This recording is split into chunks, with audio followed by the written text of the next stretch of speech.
വെളുപ്പിന് 5 മണിക്ക് വരെ വിളിച്ചിട്ട് നമ്മളോട് അസഭ്യം പറയാന്ന് പറഞ്ഞു. എന്റെ രണ്ടാമത്തെ മോള് BCA 2ാം വർഷം, മോൻ +2. ഞാൻ തോന്നിയാസം നടക്കുന്ന ഒരു സ്ത്രീ ആണെങ്കിൽ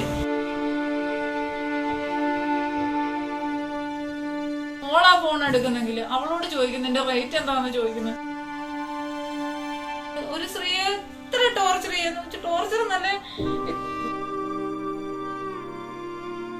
നമസ്കാരം. പ്രേക്ഷകർ ഇപ്പോൾ കണ്ടത് കോട്ടയം ജില്ലയിലെ ചങ്ങനാശ്ശേരിക്ക് സമീപം തെങ്ങണയിൽ വാടകയ്ക്ക് താമസിക്കുന്ന വാകത്താനം ഇത്തിത്താനം കുരുട്ടിമലയിൽ ഒരു തുന്നൽക്കട, കുഴപ്പമില്ലാത്ത ഒരു തുന്നൽക്കട നടത്തുന്ന ജെസ്സി ദേവസ്യ എന്ന് പറയുന്ന ഒരു വീട്ടമ്മയുടെ സങ്കടകരമായ അഭിപ്രായ പ്രകടനമാണ്. ഈ ജെസ്സി ദേവസ്യ വിവാഹമോചിതയാണ്. 3 പെൺകുട്ടികൾ അടക്കം 4 കുട്ടികളുടെ അമ്മയാണ്. അവർ ചേരമർ സംഘത്തിൻ്റെ മഹിളാ സംഘത്തിൻ്റെ ഒരു സംസ്ഥാന നേതാവായിരുന്നു. ദളിതരുടെ അവകാശങ്ങൾക്ക് വേണ്ടി പോരാടുന്ന ഒരു സ്ത്രീയായിരുന്നു. അവർ അത് അവസാനിപ്പിച്ചു, തൊഴിലിൽ ആശ്രയിച്ചു പോയിക്കൊണ്ടിരിക്കുന്നു. കഴിഞ്ഞ കുറേ നാളുകളായി ഒരു ദിവസം 50ഉം 100ഉം ടെലിഫോൺ കോളുകൾ അവർക്ക് വരുന്നു. കോളുകൾ വരുന്നതൊക്കെ അവരെ വിളിച്ചു പറയുന്നത് എത്ര രൂപയാണ്, എവിടെ വരണം, നിങ്ങളുടെ വീട്ടിൽ വന്നാൽ മതിയോ, എൻ്റെ വീട്ടിൽ വരുമോ, കാറിൽ പറ്റുമോ, അങ്ങനെ താല്പര്യങ്ങൾ, അവരുടെ ലൈംഗിക താല്പര്യങ്ങൾ വരെ വിളിച്ചു ചോദിക്കുന്നു. കാരണം എന്താണെന്ന് വെച്ചാൽ അവരോട് വിരോധമുള്ള ഒരു സ്ത്രീ, സുനിത ഓതറ എന്നാണ് ഇവർ പറയുന്നത്. ആ സുനിത ഓതറയുടെ ഭർത്താവുമായി ഇവർക്കെന്തോ ബന്ധമുണ്ട് എന്ന് ഇവർ പറഞ്ഞു എന്ന് പറഞ്ഞാണ് പിന്നീട് പലരെയും വിളിക്കുമ്പോൾ ബന്ധപ്പെടുന്നത്. എന്തു ചെയ്തു? ഈ സ്ത്രീ ജെസ്സി ഒരു വേശ്യയാണ്, അല്ലെങ്കിൽ അവരുടെ ശരീരം വിൽക്കുന്ന ഒരു സ്ത്രീയാണ് എന്ന് പറഞ്ഞ് ഇവരുടെ ടെലിഫോൺ നമ്പർ പബ്ലിക് ടോയ്ലറ്റുകളിൽ പതിപ്പിച്ചു. ഇതിൽ നിന്നും എടുത്ത് പലരും വിളിച്ചുകൊണ്ടിരിക്കുന്നു. പ്രശ്നം അവിടെ തീരുന്നില്ല. ഈ ടെലിഫോൺ കോളുകളുടെ പ്രവാഹം ആരംഭിച്ചപ്പോൾ അവർക്ക് ചെവി പൊത്താൻ വയ്യാതെ ആരും വിളിച്ചാലും ഇതാണ് ചോദ്യം. അശ്ലീല കഥകളെ, അശ്ലീല ക്ഷണങ്ങളെ അന്വേഷിച്ചു വരുന്ന ആളുകൾ, കൂട്ടിക്കൊണ്ടു പോകാൻ വരുന്നു. ഇങ്ങനെ അവർ ഭയപ്പെട്ടു പോയപ്പോൾ അവർ പോലീസിൽ പലതവണ പരാതിപ്പെട്ടു. കരഞ്ഞ് നിലവിളിച്ച് പോലീസ് സ്റ്റേഷനിലേക്ക് ഓടിക്കയറി എന്നാണ് ജെസ്സി പറഞ്ഞത്.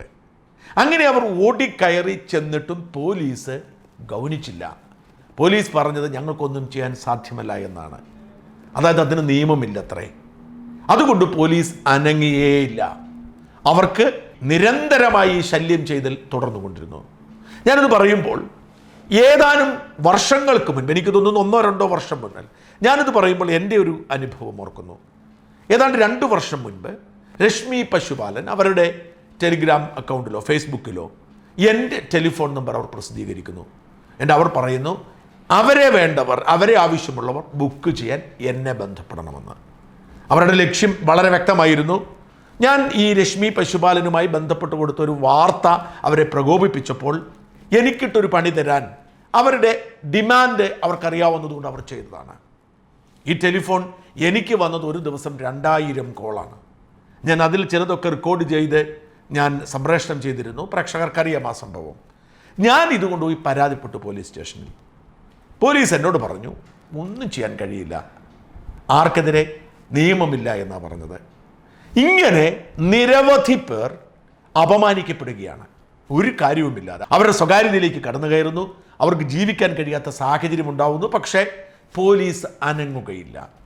ഇവർ സഖി കെട്ടിട്ട് മുഖ്യമന്ത്രിക്ക് പരാതി കൊടുത്തു. സോഷ്യൽ മീഡിയയിലൂടെ ഇത് വിഷയമാക്കി. നിയമസഭയിൽ ചർച്ചയായി. അങ്ങനെ മുഖ്യമന്ത്രി അന്വേഷിക്കുമെന്ന് പറഞ്ഞു. നിയമസഭ നടന്നു. അതുകൊണ്ട് 5 പേരെ അറസ്റ്റ് ചെയ്തു. അറസ്റ്റ് ചെയ്ത ഒരാളുടെ പേര്, പ്രധാന പ്രതി രതീഷ് ആനാരി എന്ന് പറയുന്ന ഒരാളാണ്. ഈ രതീഷ് ആനാരിയാണ് ഇവരെ പലതവണ വിളിച്ച് ശല്യം ചെയ്തത്. ഈ രതീഷ് ആനാരി ഇവരെ ഭയങ്കര മോശമായി സംസാരിച്ചു, വളരെ വൃത്തികെട്ട രീതിയിൽ സംസാരിച്ചു. അതുകൊണ്ട് ഈ ആനാരി എന്ന പേര് കണ്ടപ്പോൾ ഇവർ ഈ ചേരമർ സംഘടനയിൽ പ്രവർത്തിച്ചിരുന്ന കാലത്ത് ഈ ആനാരി എന്ന് പേരുള്ള ഷാജി ആനാരി എന്ന് പറയുന്ന ഒരു ദളിത് ആദിവാസി നേതാവിനെ പരിചയമുള്ളതുകൊണ്ട് ഈ ഷാജി ആനാരിയെ വിളിച്ചിട്ട് ആരാണ് ഈ രതീഷ് ആനാരി എന്നൊന്ന് അന്വേഷിക്കാൻ പറഞ്ഞു. രതീഷ് ആനാരിയെ പ്രതി ചേർത്ത പോലീസ് ഇത് അന്വേഷിക്കാൻ വിളിച്ച ഷാജി ആനാരിയെ പ്രതി ചേർത്തു. എന്ന് മാത്രമല്ല പോലീസ് സ്റ്റേഷനിൽ ചെന്ന ഷാജി ആനാരിയെയും ഇതിലെ പ്രധാനപ്പെട്ട പ്രതിയാക്കി അറസ്റ്റ് ചെയ്ത് ജയിലിൽ അടച്ചു. അതായത് ഈ വീട്ടമ്മയ്ക്ക് നീതിക്ക് വേണ്ടി ശബ്ദമുയർത്തിയ ഷാജി ആനാരിയെയും അറസ്റ്റ് ചെയ്ത് പോലീസ് ജയിലിൽ അടച്ചു.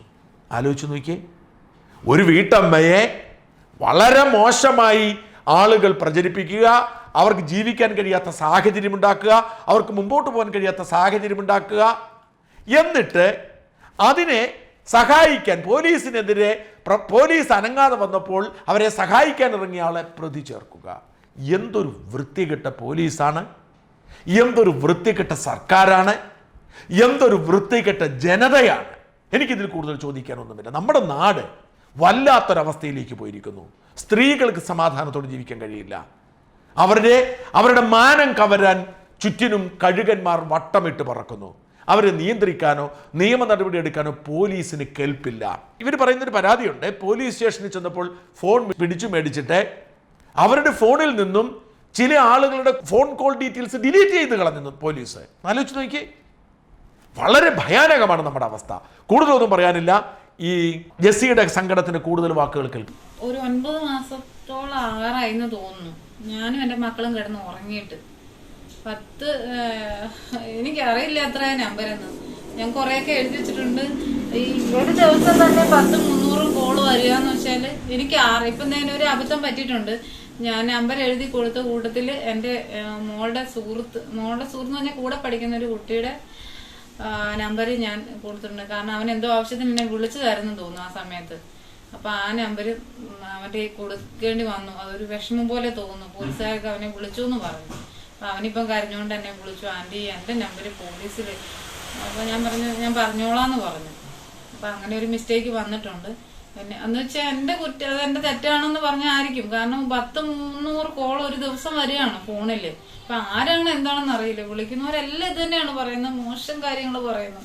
അത് വല്ലാത്തൊരു അവസ്ഥയിൽ നിൽക്കുന്നു. അപ്പൊ ഇപ്പം ഞാൻ ഭയങ്കര സന്തോഷത്തിലാണ്. കാരണം ഞാൻ പറഞ്ഞപ്പോൾ മുഖ്യമന്ത്രി ആ കേസ് ഒരാളെ എങ്കിലും പിടിച്ചു തരും, പ്രതികളെ പിടിച്ചു തരുമെന്ന് ഉറപ്പ് തന്നിരിക്കുന്നു. ആ ഒരു സന്തോഷമുണ്ട്. അപ്പം എനിക്ക് പറയാനുള്ള, എനിക്ക് ഒരുപാട് എല്ലാവരും എന്നെ തള്ളിക്കളഞ്ഞതാണ് ഈ ഒരു കാര്യത്തില്.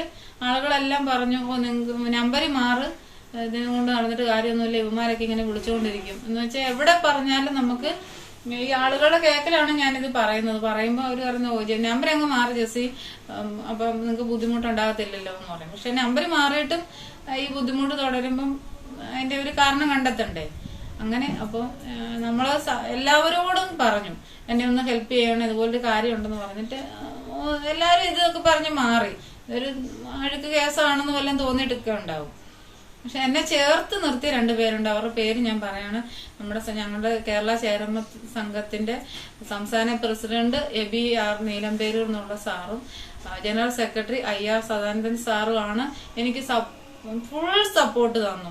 ഇതിന് ജെസ്സിയുടെ ഭാഗത്ത് സത്യമുണ്ട്. അവർക്കത് ബോധ്യപ്പെട്ടു എന്ന് തോന്നിയോണ്ടായിരിക്കും അവരെന്റെ കൂടെ നിന്ന് എനിക്ക് വേണ്ടി പോലീസ് സ്റ്റേഷനിൽ എന്റെ കൂടെ വരികയും സാറ് വിളിച്ചു പറഞ്ഞു പല കാര്യങ്ങളും ചെയ്ത് ചോദിച്ച് എന്നെ സപ്പോർട്ട് ചെയ്ത്. ജെസ്സി ഒന്നും പേടിക്കേണ്ട കാര്യമില്ല, ഞങ്ങൾ കൂടെ ഉണ്ട്, സത്യം ഉണ്ടെങ്കിൽ ഇതിന് നീതി കിട്ടുമെന്ന് പറഞ്ഞ് എന്റെ ഒപ്പം നിന്നു. അവരോട് എനിക്ക് വളരെ നന്ദിയുണ്ട്. കാരണം എല്ലാവരും മഹിളാ സംഘം പോലും എന്നോട് സപ്പോർട്ട് ചെയ്യാൻ മടിച്ചൊരു കാര്യമാണ്. പലരും സംസ്ഥാനത്തെ പല പ്രവർത്തകരും എന്നെ അധിക്ഷേപിച്ച് സംസാരിക്കുകയുണ്ടായിട്ടും ഇങ്ങനൊരു സമയം. അതൊരു അഴുക്ക് സ്ത്രീയല്ലേ, അവരുടെയൊക്കെ കേസിന് പോകേണ്ട കാര്യമില്ല എന്നും പറഞ്ഞു. ഈ സുനിതയുടെ കാര്യം ഞാൻ ഇത് അവതരിപ്പിച്ചപ്പോൾ തന്നെ പറഞ്ഞു, അവരൊരു മോശ സ്ത്രീയാണ്, അവരുടെ കാര്യത്തിലൊന്നും ഇടപെടേണ്ട കാര്യമില്ല എന്ന് പറഞ്ഞു. എന്നെയല്ല, ആ സ്ത്രീ. അപ്പൊ അവരൊക്കെ പരാതി കൊടുത്തപ്പോ എന്റെ കൂടെ നിൽക്കാൻ പോലും ആളില്ലാതാ. അങ്ങനെ ഒത്തിരി കാര്യങ്ങൾ എനിക്ക് നേരിടേണ്ടി വന്നു.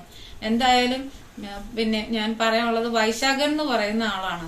വൈശാഖൻ എന്ന് പറഞ്ഞ ആളെന്ന് പറയാൻ പറ്റില്ല, ഒരു 28 വയസ്സുള്ള പയ്യനാണ്. അവനെ ഒരു ചാനലിൽ വർക്ക് ചെയ്യുന്നുണ്ടായിരുന്നു. അപ്പൊ എന്റെ ഫേസ്ബുക്കിലെ ഫ്രണ്ടാണ്. ഞാൻ അവന്റെ ഒരു വീഡിയോ കണ്ടപ്പോൾ ഞാൻ അവനോട് ചോദിച്ചു, നമ്പർ ഒന്ന് തരാമെന്ന് ചോദിച്ചു. വിളിച്ച് സംസാരിച്ചു, ഇതിനൊരു വിഷയമുണ്ട്, എനിക്ക് എന്തെങ്കിലും ചെയ്യാൻ പറ്റുമോ എന്ന് ചോദിച്ചപ്പോൾ എന്നോട് പറഞ്ഞു 2 ദിവസം കഴിഞ്ഞ് വിളിക്കാന്ന് പറഞ്ഞു. 2 ദിവസം ആകുന്നതിന് മുന്നേ എന്നെ വിളിച്ചിട്ട് പറഞ്ഞു, ചേച്ചിക്ക് ചാനലിന്റെ മുന്നിൽ നിന്ന് പറയാൻ ധൈര്യം ഉണ്ടോ ഈ വിഷയം എന്ന് ചോദിച്ചു. ഉണ്ടെന്ന് പറഞ്ഞു. വന്നപ്പം മുഖം മറച്ച് സംസാരിക്കാൻ പറഞ്ഞപ്പോൾ ഞാൻ പറഞ്ഞു, എന്തിനാ മുഖം മറയ്ക്കുന്നത്, മുഖം തുറന്ന് തന്നെ സംസാരിക്കാമെന്ന് പറഞ്ഞു. അങ്ങനെ ഞാൻ വിഷയം മുഖ്യമന്ത്രിയുടെ ശ്രദ്ധയിൽപ്പെടണം എന്ന് തന്നെ ആഗ്രഹിച്ച് പറഞ്ഞു. അതുപോലെ മുഖ്യമന്ത്രിയുടെ ശ്രദ്ധയിൽപ്പെട്ടിട്ടുണ്ട്. പോലീസ് അതിന്റെ നടപടി എടുത്തു. രാവിലെ മുതലേ ആളുകൾ വരുന്നുണ്ട്, കാര്യങ്ങളൊക്കെ എഴുതി എടുത്തോണ്ടെല്ലാം പോകുന്നുണ്ട്. ഒന്നും പേടിക്കണ്ട, ഞങ്ങളെ നോക്കിക്കോളാം, ഇനി ഒരാളെ ശല്യപ്പെടുത്തില്ല എന്ന് പറഞ്ഞിട്ടുണ്ട്. അപ്പൊ എനിക്ക് വിഷമം ഉണ്ടായത് ഇതാണ്, നമ്പര് മാറുക എന്നാ നിങ്ങൾ സുരക്ഷിതയാണെന്ന് പറയുന്നതാണ് എന്നെ വല്ലാതെ ബുദ്ധിമുട്ടിച്ചത്. നമ്പര് മാറിയാലും ഞാൻ സുരക്ഷിതയാവുമോ എന്നത് ഒരു ചോദ്യം ഞാൻ ചോദിക്കുന്നുണ്ട് എല്ലാവരോടും. ഞാൻ 14 വർഷമായിട്ട് ഉപയോഗിച്ചുകൊണ്ട് വരുന്ന നമ്പര് എന്റെ തൊഴിലാണ്, ഈ നമ്പര് കൊണ്ടാണ് ഞാൻ ജീവിക്കുന്നത് പറയാം. പിന്നെ എന്നെ സംബന്ധിക്കുന്ന മിക്കവാറും എല്ലാ കാര്യങ്ങളും ഈ നമ്പറിലാണ് കോണ്ടാക്ട് ചെയ്യുന്നത്. മക്കളുടെ പഠിത്ത കാര്യങ്ങള്, അവരുടെ അക്കൗണ്ട്, ഗ്യാസ്, മറ്റെല്ലാ സാധനങ്ങളും ഈ അക്കൗണ്ടിലാണ്. അപ്പൊ ആ നമ്പര് പെട്ടെന്ന് മാറുക എന്ന് വെച്ചാൽ എനിക്ക് ബുദ്ധിമുട്ടുള്ള കാര്യമാണ്. പെട്ടെന്ന് അത് ഉപേക്ഷിക്കാന്ന് പറയും. 1 മാസത്തോളം ഞാൻ ഉപേക്ഷിച്ചു, സ്വിച്ച് ഓഫ് ചെയ്ത് വെച്ചിരുന്നു. 1 മാസത്തിന് മേളിൽ ഞാൻ, കാരണം വലിയ ലോക്ക്ഡൌൺ സമയത്ത് ഞാൻ വേറൊരു നമ്പർ എടുത്തു. ആ നമ്പർ എന്റെ മോൻ ഉപയോഗിക്കുന്നു. ആ ഫോണിലും കോളും മെസ്സേജും വരുന്നുണ്ടായിരുന്നു. ആ ഫോണിലും മെസ്സേജ് കോള് വന്നു. അപ്പൊ എനിക്ക് മനസ്സിലായത് സുരക്ഷിതമല്ല, ആ ഒരു മാർഗം സുരക്ഷിതമല്ല എന്ന് മനസ്സിലായിട്ടുണ്ട്.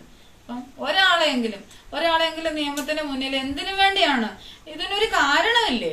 ഒരു സ്ത്രീയെ മറ്റാരെയും വിളിക്കുന്നില്ല, ഒരു സ്ത്രീയെ ജെസ്സി അല്ലേ എന്ന് തന്നെ ചോദിച്ചിട്ടാണ് സംസാരിക്കുന്നത്. ഞാൻ അത് എന്റെ ഫോണിൽ റെക്കോർഡ് ചെയ്തിട്ട് ഞാൻ സൈബർ സെല്ലിൽ കേൾപ്പിച്ചു. സാറേ ജെസ്സി അല്ലേ എന്ന് തന്നെ ചോദിച്ചാണ് സംസാരിക്കുന്നത്. പിന്നെ ബുദ്ധിമുട്ടെന്ന് പറഞ്ഞാൽ പല ആളുകൾ രാത്രിയിൽ ഉറക്കത്തിലാണ്.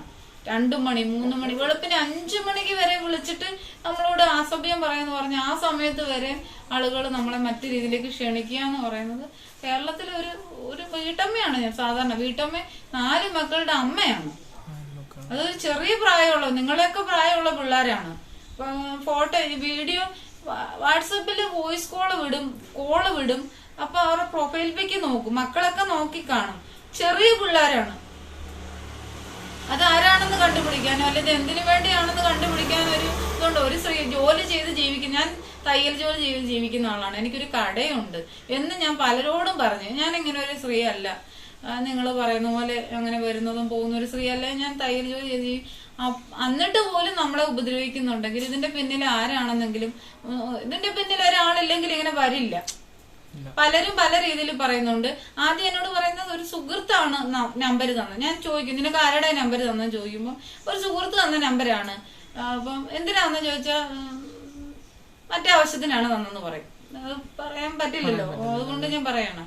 മറ്റേ ആവശ്യങ്ങൾക്ക് അതിനു വേണ്ടിയാണ് തന്നത്. എവിടെ വെച്ച് നടക്കും, എവിടെ വരണം, അവിടെ വന്ന സൗകര്യമുണ്ടോ, അല്ല നിങ്ങൾ ഇങ്ങോട്ട് വരാമോ, ഇവിടെ സൗകര്യമുണ്ടോ, അങ്ങനെയൊക്കെ പറയുക. അപ്പൊ അത് ഒരു ജീവിക്കാൻ വളരെ കഷ്ടപ്പെടുന്ന ഒരു സാഹചര്യത്തില്, കാരണം എന്റെ ചിന്ത മുഴുവൻ എനിക്ക് വാടക കൊടുക്കാൻ നിവൃത്തിയില്ല, പിന്നെ കുഞ്ഞുങ്ങൾക്ക് ഭക്ഷണം കൊടുക്കാൻ നിവൃത്തിയില്ല. അവരുടെ വിദ്യാഭ്യാസം, മോളുടെ സ്കൂളിൽ നിന്ന് 6000 രൂപ അടയ്ക്കാൻ പറഞ്ഞ് വിളിച്ചിട്ട് കുറെ ദിവസങ്ങളായിട്ട് എന്നെ അത് അലട്ടുന്നു. വാടക, കടയുടെ വാടക, വീടിന്റെ വാടക, വീട്ടുകാരും വാടകക്കാരുമായിട്ട് പ്രശ്നമായിട്ട് നിൽക്കുന്നു. എനിക്ക് ഉറക്കമില്ലാത്ത ദിവസങ്ങളാണ്. എന്ത് ചെയ്താലാണ്, എവിടുന്നാണ്, ആരോടാണ് പിന്നെ വീടിന്റെ ആധാരം പണയം വെക്കുക, അല്ലെ സ്ഥലത്തിന്റെ ആധാരം വെച്ച് പൈസ എടുക്കാവോ, അങ്ങനെ ചോദിക്കുന്നു. എന്റെ സഹോദരങ്ങളോട് പൈസ ചോദിക്കുന്നു. നമുക്ക് മുന്നോട്ട് പോകാൻ ഒരു നിവൃത്തി ഇല്ലാതിരിക്കുന്ന കാലത്താണ് ഇത് ഒരു സ്ത്രീയെ ഇത്ര ടോർച്ചർ ചെയ്യുന്ന വെച്ചാൽ, ടോർച്ചർ നല്ല മാനസികമായിട്ട് ഇത്രയും ബുദ്ധിമുട്ടിക്കുന്ന ഒരു കുറെ ആളുകള് ഇങ്ങനെ പറഞ്ഞുകൊണ്ടിരിക്കുകയാണ്. ഞാൻ പറയാനില്ലേ, ദൈവം എന്ന് പറയുന്ന ഒരാളോ അല്ലെ സത്യം എന്ന് പറയുന്ന ഒരാളോ ഉണ്ട്, ഈ ചോദിച്ചവനും പറഞ്ഞവനും ഒക്കെ ഇതിന്റെ ഒരു കൂലി കിട്ടിയിരിക്കും. അത്രയ്ക്കും ഞാൻ വിഷമിച്ചിട്ടുണ്ട്. അപ്പൊ ഒരു സ്ത്രീ വല്ലാതെ വിഷമിച്ചിരിക്കുമ്പോഴാണ് ചോദിക്കുന്നത്. എനിക്ക് ഇങ്ങനെ ജീവിച്ച ശീലമില്ല. ഞാൻ പരപുരുഷന്മാരുടെ കൂടെ പോയി ശാരീരിക ബന്ധം പുലർത്തി പൈസ ഉണ്ടാക്കി ജീവിച്ച ആളല്ല. ഞാൻ നന്നായിട്ട് കഷ്ടപ്പെട്ട ആളാണ്. വളരെ ചെറുതിലെ മുതലേ ഞാൻ കഷ്ടപ്പെടാൻ പോയിട്ടുണ്ട്. എല്ലാ പണിക്കും പോയിട്ടുണ്ട്. പാർക്കപ്പണിക്ക് പോയിട്ടുണ്ട്, ഞാൻ പറമ്പിൽ പുല്ല് പറിക്കാൻ പോയിട്ടുണ്ട്. അങ്ങനെയുള്ള പണികളെല്ലാം ചെയ്തിട്ടുണ്ട്. വീട്ടുവേലയ്ക്ക് പോയിട്ടുണ്ട്. പിന്നെ